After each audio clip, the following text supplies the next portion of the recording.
Pacers crushed at home by the Wizards? What? That's a real sentence that just happened. They had no energy. They had no offense. They had pretty much nothing after the first quarter. What on earth just happened? Was that their worst loss of the season? We'll get through a very sad notebook with a couple small bright spots. Shout out to Isaiah Jackson. It's all coming today on the Locked On Pacers podcast.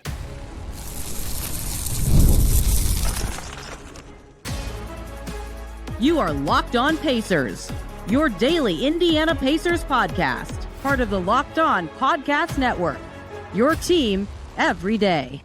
What's up, everybody? Happy Monday. Hope you had a great weekend, and welcome into another edition of the Locked On Pacers podcast, where we, of course, talk about the Indiana Pacers. As always, my name's Tony East. I cover the team for Forbes and Circle City Spin, and today I'm still in Gainbridge Fieldhouse because it's a matinee. The Pacers came out earlier than normal and gave almost no effort compared to their normal level, completely falling flat against the Wizards. The signs were there that this was going to be an ugly game early. It felt like they might turn it around for a couple little spurts here and there, but in general, just a flat on their face effort from the Pacers, who get blown out at home by the worst team in the league. They're now 6-20 and have a couple days off to get through it. We'll talk about what went wrong today, the effort, the offense, everything, truly everything. Guys looked defeated on the bench. What happened in this game? Why did this happen? Can they fix this? And a very sad notebook running through this game. But two things obviously stand out: the energy level, the effort level. I mean, I'm not saying this to excuse the Pacers. This is a terrible, terrible thing that happens. I would say every team in the NBA has 2 games a year where you just look at them and go, that was pathetic. You gave no effort. Tonight was the first one for the Pacers to me. I mean, they had two games last season where they just benched their entire starting 5 early in the third quarter, if you can recall. I believe one of them was against Miami. This is a thing that happens. It can't happen. It's an inexcusable thing every single time it happens, and it was again today for the Pacers. And the signs were there that this was going to be a thing right away. I mean, immediately in the game. Game starts. Andrew Nembhard misses a 3. That was a sign of things to come. Marvin Bagley scores. Andrew Nembhard misses another 3. CJ McCollum walks into a mid-range shot. It's 4-0 after 75 seconds. 2 seconds later, Rick Carlisle calls a timeout. It's 4-0. Andrew Nembhard is missing. The Wizards are scoring. The Pacers' effort is not there. And you could hear it from Carlisle post-game that he felt like right away,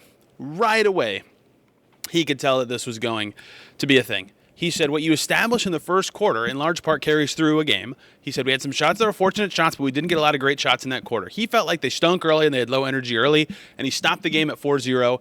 And again, they scored some in that quarter. It was their highest scoring game, but he mentioned a few shots that went in a little screwy, and they never, ever recovered, right? This was their worst performance of the year. That was not one of those early November games. I don't think it was their worst game of the year myself. I think that was their Phoenix loss, where they were down 46 in the second half, but they were just terrible. And I still felt like early, right? They were ahead. They were up 3 in the middle of the second quarter. That's not a noble thing. The Wizards stink. Being up 3 against the Wizards is not something to pin the ribbon on their chest for. But it felt very like the Philadelphia game to me, where a lot of the role guys or the non-stud talents or the best talents were doing much. They were doing the most, right? Isaiah Jackson was productive in the first half. TJ McConnell was doing stuff. Jay Huff was occasionally chipping in. Garrison Matthews hit some threes, and you thought, okay, all they need is for some of these top 3 guys to get going. Can Ben Mathurin get going here? Can Siakam get going there? Nembhard finally will hit some, and they'll be right back in it. That happened in Philly until they just exploded in the last 8 minutes. And that never, ever came around. Their offense was also terrible. So that early timeout, that energy just never flipped. That was not a game that was very Philly-ish. No one emerged. And I think the possession that really showed it was in the fourth quarter, where the Wizards are on offense, and I want to say it's a 12 or 14-point game at this point, and it was over. Like, you could say that that's close enough. The Pacers could come back. Last year's Pacers maybe could have. Tonight's Pacers could not have, and the Wizards are at the basket shooting. I can't remember who shot it. I think it was Will Riley, and he missed. And Jay Huff is right there. Him and Marvin Bagley are down low, and Will Riley's obviously right there. And Marvin Bagley versus Jay Huff, they both jump up to get this rebound, and it's tipped around, and Marvin Bagley gets it. And Jay Huff, to his credit, stays with Bagley and stops him. And then the ball comes off the rim again for another rebound. And Bagley gets it again. And by that point, by Bagley's second rebound, Huff is there under the basket fighting, and no one else is there. No one else has crashed the boards. No one else has made any effort to get down there to help. No one's boxing out their guy. It's just Huff, and Bagley eventually scores. And it's just like there's no effort there. And Huff and Jackson and a couple other guys here and there had I thought Huff and Jackson were, for the whole game, the most consistent effort players. TJ McConnell, you're going to get every night. Everybody else that kind of came and went to me. And Huff on that play was doing what he could. And Marvin Bagley dominated the Pacers. He led this game in points and rebounds. Marvin Bagley. And that possession was really emblematic of it all. To me, there were a few more, but, I mean, there is just terrible. And so the energy and effort part, there's not really a stat to quantify it. You can just see it, but, I mean, they got blasted at home by the Wizards. You can feel it. Through saying that in the results, I hope, that was truly, truly horrendous stuff from an effort perspective. That is the least acceptable way to lose in the NBA. If you're worse than the other team, that's fine. That happens. Someone is the worst team every night, right? But that can't happen. And I'm glad that I don't have to be the one to hold them to an acceptability standard. Rick Carlisle said it. He said, ugly game from our perspective. The way we played today is not acceptable. Not enough energy, not enough spirit. I think that's dead on. You just can't have that. And some teams that are really good or quite good, whatever, can get away with that and still win against bad teams. The Pacers are 6-20 for a reason. They are not good enough to have efforts like this. It doesn't matter when the start time of the game is. It doesn't matter who your opponent is. It doesn't matter if you feel like you've been playing better the last 7, 8, 9, 10 games, whatever. If you play like with that low of effort, a spunky Wizards team that just almost beat the Cavs 2 nights before will beat you, and they did. The other part of this that was horrific, and this is kind of two intertwined things. It's hard to separate the two things I'm about to talk about, was the Pacers' offense was awful, dreadful in this game. And so you could easily just say, well, there's no need to get into the nuance and specifics of it. We just talked about the effort. That's a big part of it. It is, but it's not all of it. Like some numbers were nice. They took 26 free throws. Oh, that's the Wizards. What am I saying? 21 free throws is a little below average, but you can live with 21 free throw attempts in a game. They made it over 80% of them. Only 8 turnovers. That's pretty good. They got up 39 threes. Okay, it's solid. But the way it happened was just hideous and horrible through and through. Ugly game on offense for the Pacers. They were 31 for 84 from the field. That's less than 37%. This, again, like I mentioned earlier, felt like those early November games when they were just helpless and terrible. And given quality of opponent, I would say this is their second or third worst game of the season. And maybe it's in the bottom 4. The bottom 4 to me are in Utah when they couldn't guard anybody. In Golden State, granted, that was a back-to-back. Siakam rested. You can give caveats to that, but they only scored 83 points. They stunk. But they were winning in the second half that night. The Phoenix game, which is to me still the worst, and this game, which was, in my opinion, their worst home game. This is the first time the Pacers didn't score 100 points at home since December 12th, 2022. Over 3 years of time since this has happened. And that's how bad their offense was. J. Huff, 5 for 9. The rest of the starters all shot 33% or worse from the field. The starting 5 tonight is a stat that I had typed somewhere in my notes and now just absolutely cannot find for any reason at all. 15 for 48. There it is. Were the starting 5 tonight. And it, to me, comes down to one thing. They could not get in the paint at all. At all. And the Wizards' defense isn't good. You know that. We saw the Pacers beat the Wizards earlier this season pretty handily. They didn't even play that well. They beat them. They couldn't get in the paint. Alex Sarr wasn't even playing. Points in the paint, 38 for the Pacers in this game. They did not finish their twos at a reasonably high level. They couldn't even get in there to just get the ball popping. And that would have made this feel better if you're on the Pacers or a fan of the Pacers, is if they got in the paint and they got the ball moving, but they couldn't make open threes, or you felt okay about what they were doing offensively, but they just didn't finish plays. Yeah, okay, that happens. That stinks, but it happens. You lose games like that in the course of a season. The Pacers have lost a couple games like that already this season. That's not what happened. They couldn't even generate anything close to good in this game. They were settling for a lot of those 39 threes that they attempted, so that number I mentioned earlier was a little misleading. They were late in the clock a lot in this game against the Wizards, a lot. They could not get good looks early in the clock. They couldn't get shots they liked in general, so they were forced to take toughies. How many shots was it? Oh, Johnny Furphy's got to shoot that. Jarris Walker has to shoot that. It's not somebody you want to.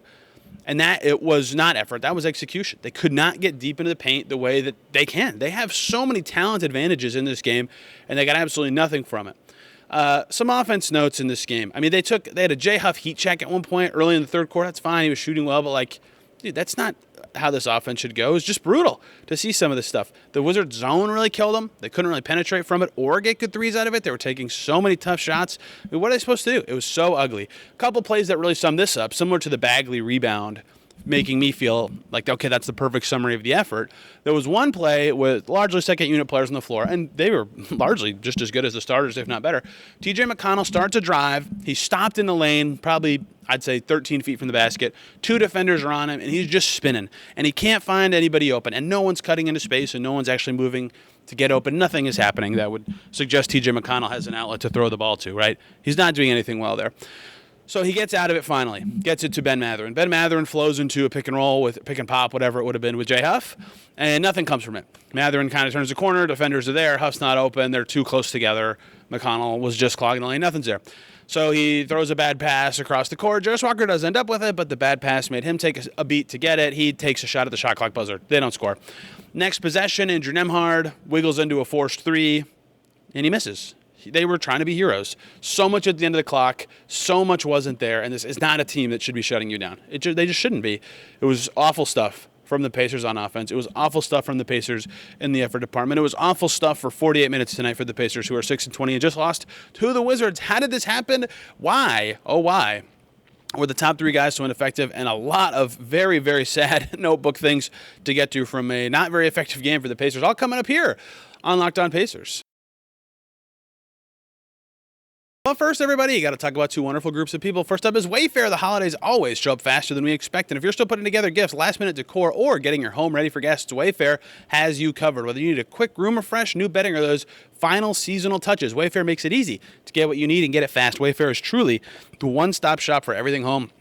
With decor, furniture, kitchen essentials, and gifts for every style and every budget, all delivered quickly and easily. Their selection is huge, from bedding, decor, kitchen gear, kids' room, updates. You can upgrade anything you want all in one place. It's so easy to shop by style. You can pick pieces that fit your home. The items will instantly refresh your space. It's perfect for gifting. No massive delivery fees, no stress. The best way to get your home holiday ready without running around to different stores. So get last-minute hosting essentials, gifts for all your loved ones, and decor to celebrate the holidays. For way less, head to wayfair.com right now to shop all things home. That's WAYFAIR.com. Wayfair, every style, every home. Let me also talk to you guys about FanDuel. You all know about FanDuel. They make NFL Sundays move fast. One big play, and suddenly everything feels different. That's what makes live betting with FanDuel so exciting. You're not just watching the game, you're reacting to it in real time. With FanDuel, you can place bets as the action unfolds. Every drive, every momentum swing, every highlight moment. Live betting is the best when the game starts to shift, a receiver gets hot, a defense tightens up, or the momentum flips after a turnover. FanDuel lets you jump into the moment. Live spreads and money lines adjust instantly. Player props update as guys heat up. You can bet the next touchdown scores, drive results, totals, and more. It keeps you locked into every snap, every drive, every possibility. So if you want to be right in the middle of the action this season, visit FanDuel.com and place your NFL bets live all season long. FanDuel, the game moves fast, and so can you. Back here on Locked On Pacers, thanks for making us your first listen today and every single day. Your second listen, we're going outside the NBA because it appears it just went final. The Colts, I can't tell. There's 18 seconds left. Are beating the Seahawks. Regardless, you want to hear more about Phillip Rivers, one of the stories of sports over the weekend, and the Colts going to Seattle and playing relatively well. Locked On Colts can be your second listen. I cannot tell what's happening in this game or who has the ball or what's going on. It appears the Seahawks are about to be kicking a field goal. Oh, boy. Locked On Colts will break down that game. Phillip Rivers throwing a touchdown. Things of that nature. And thank you for listening, for being an everydayer. We have an Everydayers Club now with ad-free episodes of Locked On Pacers, an exclusive Discord, and so much more. You can find out more about that in the description for this podcast. Oh, man. The Pacers just need more from their best guys. And in Philly, they got a pretty good, Nembhard game and a really good or good enough Siakam game. Now, Mathurin quiet again. I'm going to talk more about him later this week, I think, with Kyle Taylor during this cut break part 2. The Seahawks did, in fact, just kick a field goal. But this is just another game where this happened for the Pacers. 3 for 9 for Mathurin, who did lead the team in scoring with 15, which is a very, very low number for a leading scorer, and he just felt uninvolved again. And I know people are going to point to 9 shot attempts and feel low about that. 8 free throws obviously means he was closer to the top end of what would have been shot attempts if those weren't fouls, but he has felt weirdly, I can't even describe it, floaty, harder for him to get the shots he likes. And you got to credit the Wizards for all the off-ball stuff that the Pacers try to do to get Mathurin the ball open or get him the ball with a half-beat advantage or get him a ball with a chance to catch, turn, get a screen, and do something. Those were cut off. Like, it's not like he had the easiest chances ever. I'm not blaming him entirely. I said the same thing after the Sixers game. Some of it's him. Some of it's the team for getting him the ball in situations that are suitable to Ben Mathurin to be awesome, but I mean, you expect more from all these guys. And he had, again, you shoot 3 for 9, you're going to hit some level of scrutiny. The threes weren't falling for him. I mean, just a low statistical game for him, second one in a row. And there was a couple games recently where I felt the opposite, where his stat line was lower, but I felt good about his performance. Now his stat line's lower, and I'm not feeling very good about Ben Mathurin's performance. We'll talk about him with Kyle Taylor again later this week. Pascal Siakam just missed some of the stuff that he can make. 8 of his 12 shots did not go in. He didn't make a 3, but 4 boards, 4 assists on the lower end for him. 11 points on 12 shots. Say what you want about Siakam. He is normally the master of consistency. He rocks it with the second unit. The 3 stints he takes are part of the reason that this team can be or has been good. At times this season, he was not good tonight, right? He was clearly frustrated about it. I mean, clearly frustrated about it. Losing to the Wizards will frustrate anybody. Losing with low effort will frustrate anybody. You could see that for Siakam today. And Nembhard just kind of stunk, right? He missed his first 11 shots. And granted, he came into this game questionable with a calf thing. I wondered if he'd play. Calf is scary. They did have, and do have, I should say, 3 days off before their next game. Again, the cut break, so no one plays Tuesday night. They don't play Monday or Wednesday, so they don't play till Thursday when they host New York. So they could play Nembhard, but he played like a guy dealing with a calf thing. Part of it is you could just see him be a little short or a little off on all of his threes. Like, he had 6 assists, no turnovers. He was at least seeing the floor well. He was getting shots that he can make or can take, relatively easily and get to. And, if you're the Pacers, you're generally happy with that. He didn't make any of them. Like, at what point of 0 for 11 do you go, man, like, do you take different shots? Do you cool it a bit? Do you try to use him a little differently? But they couldn't do that today with what was available for them. So, look, those 3 guys all will tell you the same thing. They have got to be better than that. A combined 10 for 35 for those 3 guys. I mean, that's not going to cut it. When the Pacers have won recently, or a lot of the discussion about them with those 3 guys has been, wow, look how great they were, or look how great they were in tandem, or things of that nature, right? That's all great. It's good when they play well. The Pacers win games when they play well. None of them played well today. None of them played well in a way that forced the Wizards to adjust, gave the Pacers different kinds of advantages. None of that was relevant for this team. They've got to find it. Certainly one of them, if not all 3, have just got to do more, and that's a big part of the starting 5. Jay Huff made some threes, but he, was not perfect in this game. We'll talk about him later. But Ethan Thompson, the 5th starter, 0 for 4. He missed all of his threes in this game with 2 assists. Goes to the bench for Quentin Jackson in the third quarter. Quentin Jackson's just better than him, with no offense to Ethan Thompson, who's playing pretty well. I'll use him as my last guy here before we pivot to one more topic before the notebook at the end. Like, don't get me wrong, Ethan Thompson, his first 2 games were excellent. Like, he deserved the minutes he's getting. When he started, I was like, okay, I guess that's odd, but, like, I get it. Like, he's earned the minutes. He started again in this game. And then early in the game, he's, like, doing an off-the-dribble, clearing space after faking a 3 shot. I'm like, nah, you're on a 2-way. Like, not yet, And I said this after last game. I thought 10 shots felt like a lot for him, and they were all open. There are shots that he made in these first 2 appearances, but it's like, what should his role be? The 5th guy who takes 4 shots, 5 shots? Think of Ben Shepherd as the 5th option, right? How much credit did he always get from his teammates and even from me for passing quickly, keeping it moving, dribbling, things of that nature? I'm not saying Thompson shot too much in this specific game. He only took 4 shots in 24 minutes, but there is the right role for him. This was closer to his right shot diet, but that early shot, I thought, none of that. And then when he got benched in the third quarter, not even benched, when he got taken out for Quentin Jackson in the third quarter, I thought, okay, he's playing well. He should still play. He's 26. He's young. He's doing well. I'm not suggesting Ethan Thompson should be removed from the rotation. I'm not even really being that critical of him. I don't think starting him is the right move. It's not enough dynamic anything at that 5th spot, who is often open for this Pacers team. A lot of guys see doubles. A lot of guys see a lot of bodies. He just didn't really have in this one. A couple guys that did play well I want to get to before we get to a very sad notebook, and we get to talk about Cam Jones played in a game professionally tonight for the Noblesville Boom. I don't have all the details on that because I'm here and didn't get a chance to watch it. 2 guys who played well. One, I've already mentioned a few times, who was the lesser good but still effective one, was Jay Huff. 5 for 9 from the field. He made 3 threes. Every time he made a 3, it felt like his next trip was followed up with a fake and a drive. He had 13 points and 4 boards and 4 blocks, no turnovers, no fouls. Somewhat effective game from him, cleaning up mistakes. Marvin Bagley did punk him a lot on the glass. Jay Huff would tell you that. And he's not absolved of notes, right? Early in the game, this was something people sometimes criticize Miles Turner for. Bub Carrington gets a step. Bub Carrington drives. Bub Carrington shooting a layup. And Jay Huff tries to get over and block it, and Carrington realizes it and just shoots his layup super high. And so Huff doesn't get the block, and Marvin Bagley just catches it and has the easiest basket of all time, right? Because of the block attempt. CJ McCollum drives in a pick and roll. Jay Huff's defending. CJ just easily beats him, right? There are situations where Jay Huff is not the greatest defender, especially against guards or in space. So be wary of the blocks equals defending well, but he did play largely well in this game. The other guy with a good game, Isaiah Jackson, who even early when his stats were not there, I was like, man, this guy's hustling. Like, he's really putting juice and energy and flow into the game in a way that basically nobody else is for the Pacers, and it did eventually lead to actual statistical production, including my favorite play of the game, where he tried to block a shot from, I believe it was Will Riley. Will Riley was everywhere. He didn't get it, and then the ball got to Marvin Bagley, and Jackson landed, and his second jump was so explosive he got up high enough to block the Bagley shot. That was crazy. He goes 5 for 8, 12 boards, 4 offensive rebounds, and 2 blocks, 2 fouls. One was a flagrant, which was a bad closeout foul. The other foul was not a foul at all. Will Riley flopped on the elbow to the face.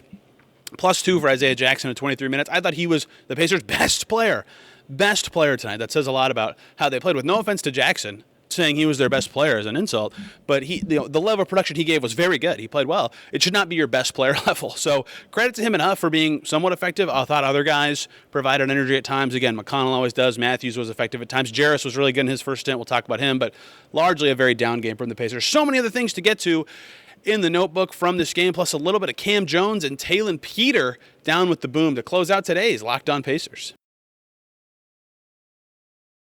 Before we talk about any of that, I got to talk to you guys about Rugiet. Let's be real. Making excuses doesn't solve anything. We've heard them all before. It's just stress. I'm tired. It happens to everyone sometimes. When it comes to performance, sometimes your body just needs a little extra support, and that is where Rugiet comes in. Rugiet offers fast-acting, doctor-prescribed treatments for ED designed to help you stop making excuses and start making moves. Rugiet makes it easy to get started. You just connect with a board-certified doctor 100% online, no awkward waiting rooms, no in-person appointments, and if prescribed, your treatment ships discreetly straight to your door. The process is fast, simple, and private. It's all handled by real doctors. It's about confidence, connection, and getting back to the moments that matter. Visit Rugiet.com, RUGIET.com/LockedOnNBA to get 15% off your first order. And don't forget to use our code LockedOnNBA so they know that we sent you. Rugiet, stop making excuses and start making moves.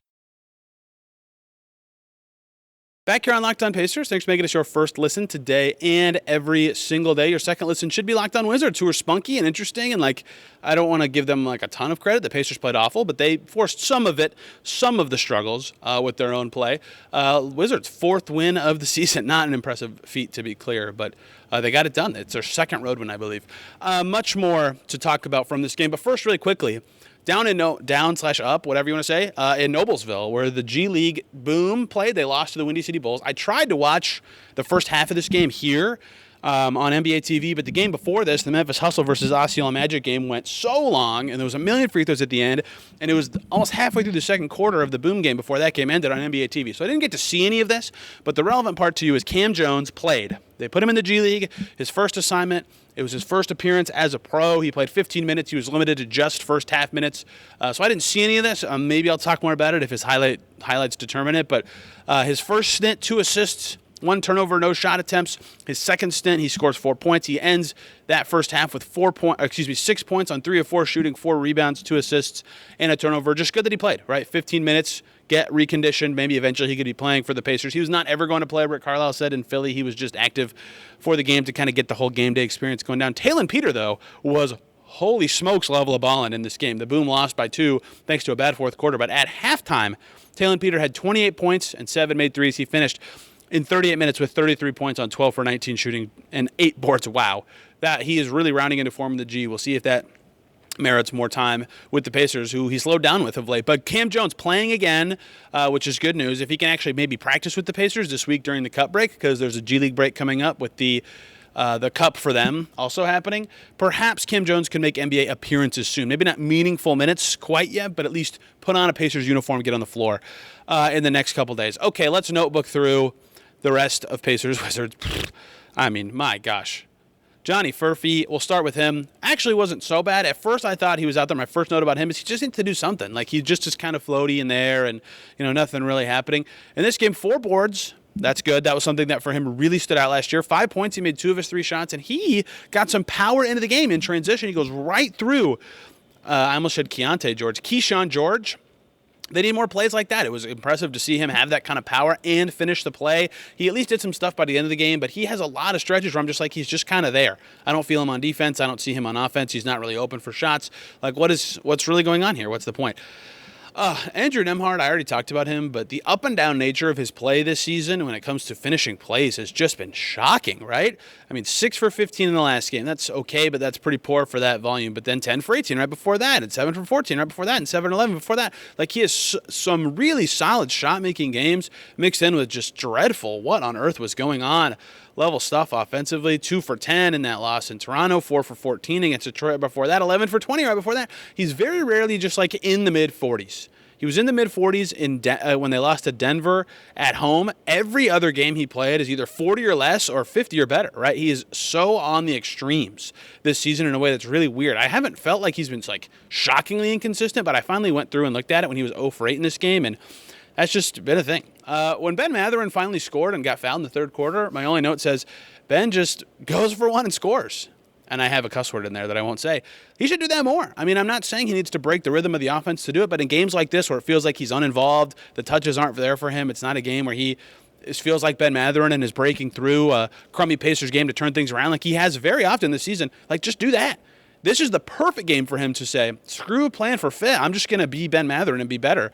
This would have been the perfect time for him to show something like that. That is not a critique. It's just a general commentary on the Ben Mathurin experience. Garrison Matthews in this game, he hit 2 threes, I believe both in the first quarter, as the Wizards just completely forgot he was a great shooter. He goes 2 for 5 from deep, 8 points, but he had a low impact besides that, 3 fouls and very few other stats. They won his minutes by 7, but when he hit those 2 threes, I just 40% from deep's great for this Pacers team that can't shoot at all. I just realized my advert's been on the screen this entire segment. That's hilarious. That is that night and day. Who was the guy they had for the first 10 days? That couldn't have been Garrison Matthews. Maybe he got that haircut and it just changed everything for him. I have no idea, but he has been actually reasonably effective of late. I don't even know how much he should play when Aaron Nesmith comes back, if at all. And that's something I want to talk about later this week as well. But he at least is like a real player who should be on the floor. Last guy to get to, Jarris Walker in this game. To me, he come in. He was awesome early in this game. I thought he was one of their better players in the first half, and had they won or kept it up or bounced back at some point, I bet there would have been a lot of talk postgame about oh, thank goodness for Jarris early in the game, because otherwise this team would have completely fallen out of it. His final stat line was not very good. He certainly forced it a lot in the second half. 5 for 13 with 12 points and 3 rebounds isn't a good game at all. More shots than points is usually never good. First half, Jarris Walker was 4 for 7 with 9 points, 2 rebounds, and +3. In the first quarter specifically is where I felt like his impact was the strongest. When he went 4 for 5 for 9 points. He started this game off very well, and it felt really powerful, and he had made some shots, and he wasn't really messing anything up, and he had a tip dunk, and he had a beautiful floater after an Andrew Nembhard save under the basket. He missed a tough layup for his only miss of the first quarter. I thought his start was really good.